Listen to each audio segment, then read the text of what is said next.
നമസ്കാരം.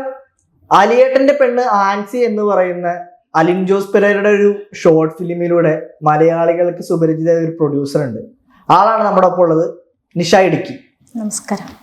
എന്തൊക്കെയുണ്ട് വിശേഷം? സുഖമായിട്ട് പോകുന്നു. എങ്ങനെയാണ് ഈ അലിയേട്ടന്റെ പെണ്ണ് ആൻസി എന്ന് പറയുന്നത്? അതല്ലേ ശരിക്കും ആദ്യമായിട്ട് ചെയ്യുന്നത്? അതെ അതെ. എങ്ങനെയാണ് അതിലേക്ക് വരുന്നത്? അത് ഞാനൊരു 3 വർഷമായിട്ട് ജൂനിയർ ആർട്ടിസ്റ്റായിട്ട് പോയിക്കൊണ്ടിരിക്കുകയായിരുന്നു.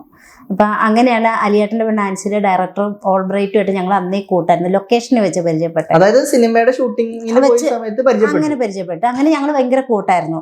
അങ്ങനെയാണ് ഒരു ദിവസം ഇങ്ങനെ ബ്രൈറ്റ് വിളിച്ചിട്ടുണ്ട് പറയുന്നത്, ഞാനിങ്ങനെ ഒരു ഷോർട്ട് ഫിലിം ചെയ്യുന്നുണ്ട്, അലിയേട്ടൻ്റെ പെണ്ണ് ആൻസി പെരേര വെച്ചിട്ടാണ്.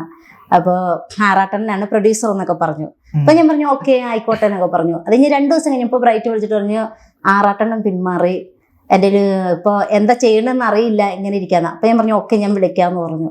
പിന്നെ കുറച്ച് കഴിയുമ്പോൾ ഞാൻ തിരിച്ചു വിളിച്ചു. അപ്പം ഞാൻ ചോദിച്ചു എങ്ങനെയാ പ്രൊഡ്യൂസറെ കിട്ടുക? അപ്പം ഇല്ല എന്ന് പറഞ്ഞു. അപ്പം ഞാൻ പറഞ്ഞു ഞാൻ നോക്കാം, എൻ്റെ കുറച്ച് പൈസ ഉണ്ട്, ഞാൻ ചെയ്യാമെന്ന് പറഞ്ഞു. അങ്ങനെയാണ് അതിലേക്ക് വരുന്നത്. അങ്ങനെയാണ് അബി റിയനും അലിൻ ജോസിനൊക്കെ ഞങ്ങൾ ലൊക്കേഷൻ വെച്ച് RDHന്റെ ലൊക്കേഷനിൽ വെച്ചൊക്കെ അറിയാം.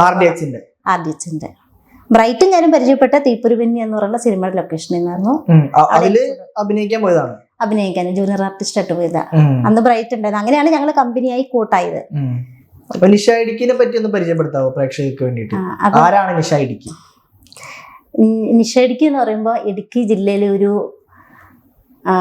കുഴപ്പമില്ല, ഒരു ആദിവാസി മേഖലയിൽ നിന്ന് വരുന്ന ഒരാളാണ്. അപ്പൊ ഞങ്ങളുടെ നാട്ടിൽ നിന്ന് അങ്ങനെ ഒരു സിനിമ മേഖലയിലേക്കൊന്നും പോയിട്ടില്ല. ഇടുക്കി കഞ്ഞിക്കുഴി. എന്റെ സ്വന്തം വീട് ഉടുമ്പന്നൂരാട്ടോ.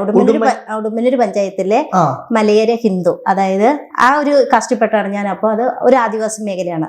അപ്പൊ അവിടുന്ന് ആദ്യമായിട്ട് വരുന്നൊരു വ്യക്തി ഞാനാണ് സിനിമയിലേക്ക് വരുന്നത്. ഇപ്പം കുറെ ആൾക്കാരുണ്ട് കേട്ടോ. അപ്പൊ അങ്ങനെ വന്നതാണ്. അങ്ങനെയാണ് ഞാൻ ഈ സിനിമ ഫീൽഡിലേക്ക് എത്തുന്നത്.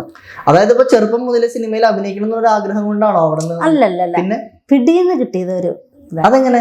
അത് എൻ്റെ ഒരു ഫ്രണ്ട് ഉണ്ടായിരുന്നു, ഈ അഭിലാഷാട്ടായി. ഞങ്ങളൊക്കെ നേരത്തെ ഒരു സ്റ്റേജ് പ്രോഗ്രാം ചെയ്തിട്ടുണ്ടായിരുന്നു. അപ്പൊ ഇവിടേക്ക് വരുന്നതിന് മുമ്പ് അപ്പൊ അതിനു മുന്നേ ഞങ്ങൾ തമ്മിൽ കൂട്ടുകാരായിരുന്നു. അപ്പൊ അതിലൊരാളാണ് എന്നെ വിളിച്ചത്, ഇങ്ങനെ ഒരു സിനിമ ലൊക്കേഷനിലേക്ക് ഷൂട്ട് കാണാനായിട്ട് വരാമെന്നും പറഞ്ഞ് വിളിച്ചതാ, വരണമെന്നും പറഞ്ഞിട്ട്. അപ്പൊ അങ്ങനെ ഞാൻ പോയതാണ്. പോയപ്പോൾ അടിച്ചു കഴിയുമ്പോൾ ഒരു ജൂനിയർ ആർട്ടിസ്റ്റിന്റെ കുറവ് വന്നു.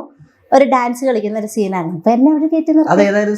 തീപ്പൊരുപിന്നി, അർജുന തീപ്പൊരുപിന്നിയില്. അതിനുശേഷം പിന്നെ എത്ര എണ്ണം ചെയ്തു? അത് കഴിഞ്ഞ് RDHൽ പോയി. പിന്നെ കുറെ സിനിമ കിട്ടി, സീരിയലൊക്കെ കിട്ടി.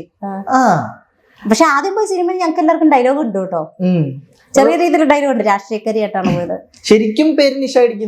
അതെ അതെ അതെ. അത് ഈ സിനിമക്കാരിട്ട പേരാ, കോർഡിനേറ്റർമാരിട്ട പേരാ നിഷ ഇടുക്കി. എന്റെ യഥാർത്ഥ പേര് നിഷ എന്നാണ്. അപ്പൊ നിഷ PS എന്നായിരുന്നു വരുന്നത്. അപ്പൊ അത് എല്ലാവർക്കും ഈ കോർഡിനേറ്റർമാരെ ഗ്രൂപ്പില് ഒരു സ്ഥലപ്പേര് കൂട്ടിയിട്ടു. അപ്പൊ അങ്ങനെയാണ് ഞാൻ ഇടുക്കി, അതുകൊണ്ട് നിഷ ഇടുക്കിന്ന് പിടിന്ന് ഓർത്തിരിക്കാൻ വേണ്ടി അങ്ങനെ ഇട്ട് പിന്നെ ആ പേരിലേക്ക് അങ്ങ് പോയതാ. ഇപ്പൊ ആ ഒരു പേരിലാണ് അറിയപ്പെടുന്നത്. അപ്പൊ നാട്ടിലേക്ക് ഇപ്പൊ എങ്ങനെയാണ്? നാട്ടില് കുഴപ്പമൊന്നുമില്ല, എല്ലാവരും നല്ല രീതിയിൽ. എനിക്ക് തോന്നുന്നു അത്യാവശ്യം വൈറലായിരുന്നു ഒരിടയ്ക്ക്. ഇപ്പൊ പിന്നെ കുറച്ചു പേർക്കൊക്കെ ഒരു ചെറിയൊരു പ്രശ്നമൊക്കെ ഉണ്ട്. അത് എന്നോട് പറയാറില്ല, എന്റെ ചേച്ചിയോട് അമ്മയോടൊക്കെ പറയാറുണ്ട്. ഇപ്പൊ ഇവിടെ എറണാകുളത്ത് സെറ്റിൽഡാണോ? സെറ്റിൽഡെന്ന് വെച്ചാൽ അങ്ങനെയല്ല, എന്നാലും ഞാൻ ഇവിടെ എടുത്തു വെച്ചിട്ടുണ്ട്. ഒരു വീട് കാര്യങ്ങളൊക്കെ ഉണ്ട് വാടകയ്ക്ക്. അപ്പൊ നാട്ടില് എങ്ങനെ പോയിരുന്നു? നാട്ടില് ചിലപ്പോ 2 മാസം കൂടുമ്പോ പോകും, ചിലപ്പോ 2 ആഴ്ച കൂടുമ്പോ, അങ്ങനെയൊക്കെ.